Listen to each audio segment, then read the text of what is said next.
Il y a plus de 50 ans, elle représentait déjà la nouvelle arme d'un arsenal secret.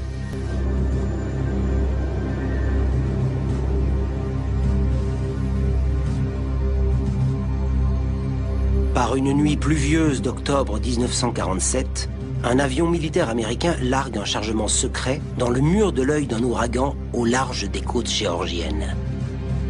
Ce simple geste a-t-il pu dévier la direction d'un ouragan de 180 degrés et l'envoyer détruire la ville de Savannah? Si nous avons bel et bien un pouvoir sur la nature, quel prix faudra-t-il payer?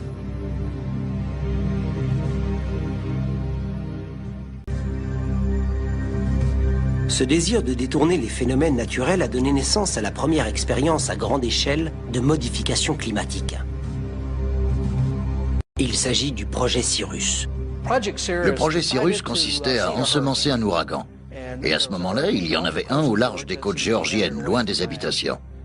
Ils ont envoyé un avion dedans et l'ont ensemencé. Quand j'ai lu le journal et que j'ai vu ce qu'ils avaient fait, j'avais l'impression de voir des enfants jouer avec une panoplie du parfait chimiste. Si on mélangeait le tout pour voir ce qui se passe. Et ce qui s'est passé, c'est que l'ouragan a fait demi-tour pour se diriger vers la côte géorgienne, près de la ville de Savannah, et a causé beaucoup de dégâts. L'ouragan a fait 1 mort, 400 sans-abri, et 1500 immeubles ont été endommagés ou détruits en seulement 24 heures au mois d'octobre 1947. À la fin de la journée, l'armée américaine a classé top secret le projet et ses données, permettant ainsi de couvrir l'expérience et d'éviter le scandale. L'armée avait eu un avant-goût du pouvoir sur le temps, contrôler un ouragan. Dans la nuit du 15 août 1952, l'armée de l'air envoie des planeurs sur Lynmouth, dans le sud-ouest de l'Angleterre. Menée à l'insu des civils, cette opération a été classée top secret pendant des années. Les planeurs transportaient un agent expérimental d'ensemencement des nuages. L'objectif était de le répandre dans un orage imminent. En l'espace de 24 heures, 35 personnes sont mortes et 400 se sont retrouvées sans domicile. Le village du Devon du Nord a été dévasté par les eaux. Même si le ministère de la Défense britannique a nié toute responsabilité à l'époque, des informations récemment rendues publiques ont prouvé l'existence de cette expérience. L'inondation de Lynmouth et les expériences militaires ont fait la une des journaux. Je crois qu'on va réussir à modifier le temps. C'est même une certitude. Les récents résultats suggérant qu'on peut le faire avec une toute petite quantité d'énergie placée au bon endroit en sont la preuve. Il faut juste espérer qu'on le fera pour de bonnes raisons, que ça ne tombera pas dans de mauvaises mains. Et si on arrive à limiter ces actions, environ 1 fois sur 1000, ça ne bouleversera pas l'ensemble du climat. Quand vous tuez un ours qui est sur le point de vous déchiqueter, vous ne tuez pas tous les ours que vous trouvez dans la forêt. Le parallèle entre la modification artificielle du climat et la puissance nucléaire est frappant. Si on peut construire quelque chose, doit-on le faire? Et si cela est possible, y a-t-il un moyen de l'arrêter?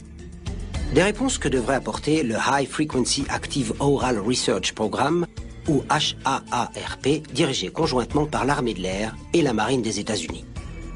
L'objectif de ce projet? Des recherches en communication. Mais pour nombre de scientifiques à travers le monde, dont le détenteur du brevet, ce programme a une autre capacité plus insidieuse.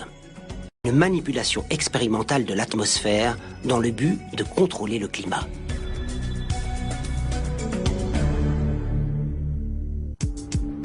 Bernard Eastland est physicien des plasmas et ancien chercheur en fusion pour la Commission de l'énergie atomique des États-Unis. Il a déposé 3 brevets dans le domaine de la manipulation climatique. Eastland travaille principalement sur les mécanismes révolutionnaires du transfert d'énergie.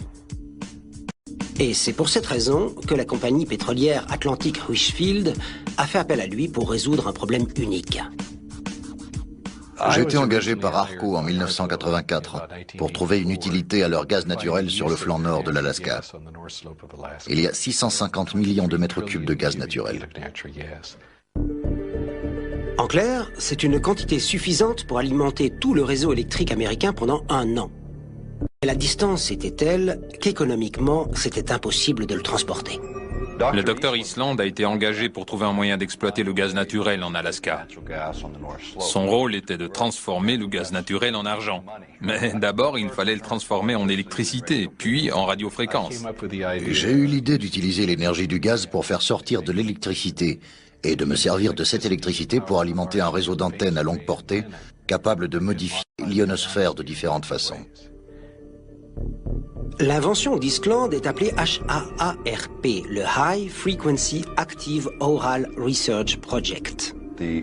La controverse autour de cette technologie était telle que j'avais du mal à y croire. Bien que d'apparence banale, les capacités de ce réseau d'antennes sont incroyables. HAARP fait partie du nombre limité d'appareils capables de chauffer l'ionosphère terrestre. L'ionosphère est une couche supérieure de l'atmosphère composée de particules chargées et située à 144 km au-dessus de la surface de la Terre. Ces particules chargées ont une fonction très importante pour la planète. Elles détournent et absorbent les particules mortelles éjectées par le Soleil. Sans l'ionosphère, la vie telle qu'on la connaît disparaîtrait de la surface de la Terre. Le projet d'Eastland était d'envoyer l'énergie prélevée à partir du gaz naturel directement dans l'ionosphère. Officiellement, il s'agissait de recherche en communication. ARCO a immédiatement décelé le génie dans l'idée d'Eastland. Et grâce à son brevet, ils ont été engagés par l'État pour construire cet incroyable appareil. C'est un très bon site de recherche. C'est minuscule comparé à la taille de l'antenne que j'avais prévue dans mon brevet. Mais c'est un avant-goût de ce qui pourrait devenir quelque chose de plus grand. Mais cette première conception est le plus grand radiateur ionosphérique du monde. Il peut chauffer plus de 1000 km² d'ionosphère jusqu'à 50 000 degrés. C'est aussi un système à réseau phasé, ce qui signifie qu'on peut rediriger et l'orienter vers la destination voulue. Vous pouvez envoyer ces ondes où vous le voulez. Ce qu'ils ont découvert, c'est qu'en envoyant des radiofréquences dans l'ionosphère et en la ciblant comme ils le font avec ce type d'instrument, ils obtiennent un effet de réchauffement. Et ce réchauffement soulève l'ionosphère dans un diamètre de 50 km, ce qui modifie les systèmes de pression localisés et peut-être même le trajet des jet streams. Le fait de détourner un jet stream est un accomplissement monumental pour l'homme. Le problème, c'est qu'on ne peut pas régler le système correctement. Les conséquences du réchauffement de l'ionosphère sur le long terme sont inconnues.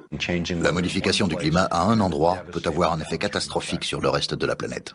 HAARP a déjà été accusé de modifier le climat.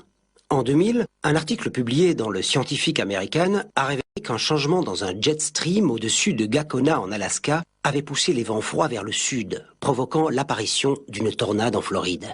Les probabilités pour que HAARP soit utilisé comme arme de guerre s'amenuisent. Imaginez que vous êtes face à une armée de 100 000 personnes et que vous avez la capacité de provoquer une inondation, un orage ou les pires conditions climatiques pendant des semaines, voire des mois. Vous pouvez facilement diminuer leur force. Mais cette arme multi-usage a d'autres propriétés extraordinaires.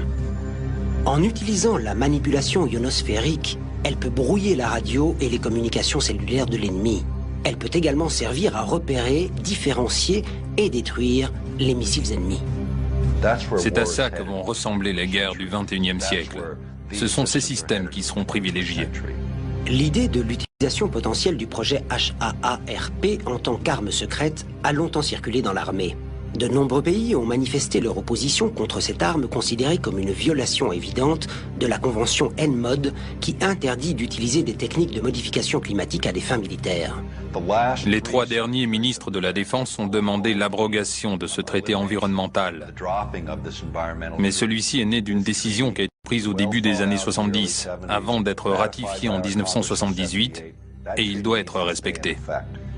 Malgré toutes les controverses autour du projet, les scientifiques du HAARP ont insisté sur le fait que le réseau ne servait qu'à effectuer des recherches et qu'il n'a pas la puissance nécessaire pour changer véritablement le climat.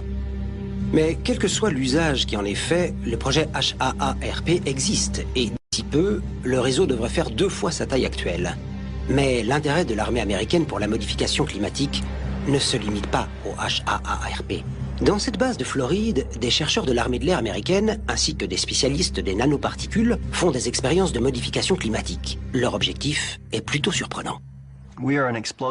C'est un laboratoire qui développe la prochaine génération d'explosifs pour l'armée de l'air, que ce soit des ogives, des bombes ou toute autre sorte de munitions.